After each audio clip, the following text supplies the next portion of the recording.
The Secret of the Underground Room by John Bellairs, Chapter 12. For a long time, Johnny and Fergie stood staring at the grim scene that lay before them. The mummies were crumpled on the floor near the table with swords still clutched in their claw-like hands. Bits of green glass were scattered all over the room. Father Higgins stood in the middle of the floor, tottering and swaying. He was wearing his usual black clerical pants and jacket and stiff white Roman collar. His face was deathly pale, but he smiled when he saw the boys. "Greetings, gentlemen," he said. "You meet the strangest people in the strangest places, don't you?" And with that he began to cry and stretched out both arms to the boys, who rushed forward to hug him. It was quite a while before the three of them could pull themselves together. Father Higgins seemed a little woozy, but otherwise he acted like himself. After a short while he wiped his eyes clumsily with his sleeve and looked around at the corpses. "Where are we?" asked Father Higgins as he shook his head in wonderment. "We're on a little island off the coast of England," answered Johnny. "The professor and the two of us followed you and—" "The professor!" exclaimed Father Higgins. "Where is he?" Johnny and Fergie looked at each other. They didn't know how to explain the awful thing that had happened at Ilfracombe, and they didn't feel like trying now. "We'll tell you later, Father," said Johnny quietly. "Right now I think we all ought to get out of here." The priest nodded and followed the boys to the archway. But as they were about to leave, the three of them turned. Something odd and wonderful was happening. Bits of dust were falling out of the air like flakes of snow. This enchanted room had been spotless before, but now the dust of centuries was shifting down to cover the bodies of the evil knights. Father Higgins made the sign of the cross, and then he and the boys left the room and began climbing the worn stone steps. When they reached the top and stepped onto the floor of the ruined chapel, Johnny and Fergie heaved a deep sigh of relief. They gulped the salty-smelling air into their lungs and looked up at the starry sky. Directly overhead a bright star burned, and as he watched it, something stirred in Father Higgins's mind. "Father," he said, pointing up, "what's that star?" Father Higgins peered up. Astronomy was one of his hobbies, so it didn't take long for him to come up with an answer. "That would be Vega, I think," he said. "Yes. At this time of year, that's what it would be. Why?" Johnny smiled. Another piece of the puzzle had fallen into place. "When Vega is high in the sky," said one of the mysterious notes. Masterman had to wait for Vega before he could do his dirty work. "Oh, no particular reason," murmured Johnny. "I was just curious." There was an awkward silence, and then Fergie spoke up. "Father," he asked, "do you mean you don't remember anything about smashing that green glass?" Father Higgins looked bewildered. "Do you mean that piece of stained glass I found in the church in Rock's Village? Is that what all those little fragments of glass were doing there? Tell me, did I do the right thing?" Fergie grinned broadly and patted the priest on the shoulder. "You sure did, Father. You sure did. But tell us, what's the last thing you remember before you woke up down in that room, I mean?" Father Higgins thought for a bit. "I was getting ready to go to do an emergency baptism. A newly born child was dying in St. Margaret's Hospital, and so—" Father Higgins' voice trailed away, and he reached into the left-hand pocket of his jacket. What he pulled out was a small plastic squirt bottle with a symbol stamped on it. The symbol looked like this. "Holy water!" exclaimed Johnny. "I'll bet that helped save you from Masterman, I mean." Father Higgins scratched his chin and looked even more puzzled than he had before. "Somebody's going to have to fill me in on a lot of things," he said, as he gazed around at the ruined walls. I guess that can wait till later. Right now I am unbelievably tired, and I hope there's a hotel on this island. You folks are going to have to lead the way. I still feel like someone who is walking in his sleep." With Father Higgins's help, the boys got the stone slab back in place over the opening. Then Johnny and Fergie led their friend across the island and down the path to the inn. The innkeeper would be surprised the next morning when he found that the boys had an extra guest in their room. But they would make up some story to explain why he was there. When they were all back upstairs, safe and sound, Johnny offered Father Higgins his bed, but the priest wouldn't hear of it. "No, gentlemen," he said, yawning sleepily. "I slept on rocks and roots in the jungles during the Second World War, and that floor looks very inviting to me. Wake me afternoon tomorrow, if you would be so kind." After another yawn, Father Higgins threw himself down on the rough boards, and in a few seconds he was sound asleep. The next morning at breakfast, the boys introduced the innkeeper to their friend. They explained that he was their uncle, who had come out on the late ferry the night before. Since the inn was closed, Father Higgins had spent the night sitting on the rocks by the harbor, and then, near dawn, one of the boys had let him in. The little tale seemed reasonable enough, and the innkeeper accepted it. After they had eaten, the boys paid their bill and asked if they could make a phone call to the Admiral Hood Inn in Ilfracombe. The innkeeper was a generous sort, so he let them do it, and they were overjoyed to find that the professor and Humphrey were back safe and sound. Johnny gave them the arrival time of the next ferry and said that he and Fergie would be on it. He added, somewhat mysteriously, that they were bringing a friend. The three travelers said goodbye to the innkeeper and thanked him for his hospitality. Then they made their way down to the pier to wait for the steamboat. The trip back to Ilfracombe was a quick one on a calm sea, and when the ship came gliding into the harbor, two figures could be seen on the deck, waving cheerfully, the professor and his brother Humphrey. They were both grinning from ear to ear, and tears were running down their cheeks. When Father Higgins and the boys strode down the gangplank, the professor rushed forward and gave them each a big hug and told them how wonderful it was to see them again. Then he introduced Humphrey to Father Higgins and led them all to Humphrey's car. Johnny and Fergie looked at each other. They both wanted to know what had happened to the professor and Humphrey when they were imprisoned by Masterman's sorcery.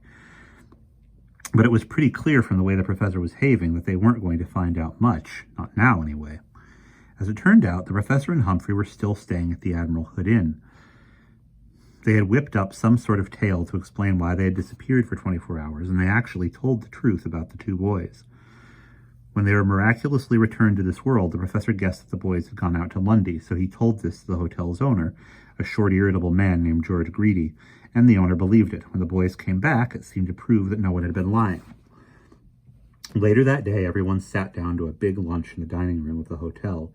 After they ate and chatted for a while, the professor coughed loudly and lit one of his stinky Russian cigarettes. This meant that he had an announcement to make, and from the look on his face, he wasn't happy about it. "Tom," he said, turning to Father Higgins, "I've told you that you were possessed by an evil spirit, but there's something else that you should know. I don't know how to tell you, but..." Father Higgins gazed at the professor. "Yes, but what?" Just this," said the professor uncomfortably. You broke into a church in Glastonbury and, well, you ripped up the floor and stole your mother's ashes." Father Higgins stared in amazement. "I what?" "You did it while you were possessed. You did it while you were possessed," put in Humphrey with a kind smile. "You don't have any memory of it?" Father Higgins sighed. "Mercifully, no. I suppose Masterman made me think I was going to raise my mother from the dead, although he really had something more sinister in mind, but I don't understand why I didn't go through with it and let him complete the magic circle. Maybe the holy water I had in my pocket really helped, but I seemed to be completely in his control, was I?" The professor smiled. "Not quite. You're a strong-willed, stubborn person, and some part of your mind still belonged to you even when Masterman was calling the shots. So at the last moment, you figured out what he was doing and wrecked his nice little plan. If his spirit is still hovering somewhere, I'll bet he is furious." Johnny squirmed uncomfortably in his seat. "Professor," he asked in a faltering voice, "you don't think Masterman could come back, do you?" The professor frowned and pursed his lips. "Honestly, I don't know," he said slowly. "His spirit was strong enough to hang around on Earth for centuries and haunt that fragment of glass that Higgy found in his church. But now that the glass has been shattered, I am hoping that Masterman has returned to the outer darkness, which is where he belongs." Father Higgins toyed with a bit of food on his plate, and then he frowned. "Rod," he asked suddenly, "what has happened to my mother's ashes?" "That's a good story all by itself," said the professor. "It seems that Masterman was staying at another hotel hill in Ilfracombe. I believe it's called the Royal Britannia. Well, this morning, the owner of the hotel reported him to the police as a missing person, so his luggage is probably down at the police station. Eventually, it'll be examined, and they'll find the urn with your mother's ashes in it. There must be some kind of inscription on the urn, so it'll be returned to St. John's Church in Glastonbury. Besides, the police down here must have heard about your little grave robbing stunt. It was reported in the English newspapers." There was an awkward pause. Johnny nibbled at a piece of sausage. "Professor," he said hesitantly, "how did you and Humphrey get away from Masterman? The professor coughed. Well, to begin with, he said, I gather from what you and Fergie told me that it looked as if the two of us were inside a pair of bottles. To us, it didn't seem that way at all. It was as if we were trudging along over an endless sandy desert. The hot sun was beating down on our heads, and we wanted to collapse, but we couldn't. After what seemed like a very long time, we were suddenly dumped down on a street in front of the Admiral Hood Inn. I imagine this happened at the very same moment when Higgy smashed those two hunks of glass. He turned to Father Higgins and bowed politely. My thanks to you, Tom, he said with a grin. I wouldn't have enjoyed being a desert rat forever and ever. Humphrey asked his friends if they wanted to stay in England and travel for a while, but everyone agreed that some other time might be best after the experience they had had. They were anxious to get back home as soon as possible. However, Humphrey insisted they spend a night at his house in Bristol before traveling to London to catch a plane. Besides, he said, it would take a little time to make travel arrangements. In the end, Humphrey didn't have to do any arm twisting. Everyone was delighted with a day of rest before their journey, and the professor enjoyed having a little more time to chat with his long-lost brother. So they packed their bags, paid their bills, and climbed into Humphrey's Bentley and roared off down the winding back roads that led to Bristol. That evening, Humphrey took his friends to Harvey's, an expensive and very nice restaurant in the downtown part of Bristol. Then, after a twilight walk across the Clifton Bridge, everyone settled down in Humphrey's house for a long, quiet evening. The three men gathered before the fireplace in Humphrey's little room, sipped sherry, and smoked some of Humphrey's excellent cigars. Johnny and Fergie played pool and pinball until they were sleepy, and then dragged themselves off to bed. Quiet descended on the house, and Johnny stretched out in the roomy bed he had slept in just a few days before. The sheets smelled faintly musty, and the electric fire with its flickering red light still seemed homey and reassuring. Johnny sighed contentedly and rolled over to face the wall. For some reason, however, he couldn't get to sleep. He was beginning to get tense again, and he could hear his heart beating fast. He stared at the wavering red light that hovered on the wall. Creak, creak. Someone was walking along the hall outside his room. Surely it was Humphrey. Excuse me. Or one of the other men. But then why did Johnny feel panic rising inside him? The creaking sound died away. Excuse me. And then they came back. They halted outside Johnny's door. A knocking sound began faintly. Johnny thought of his silver crucifix, but suddenly realized it was lying on the floor of the stone chamber where the DeMarisco Knights were entombed. Knock, knock. Johnny forced himself to sit up and swing his legs out of bed. Probably his fears were foolish. He was having after effects. Excuse me. Of the hideous experience he had gone through out on Lundy.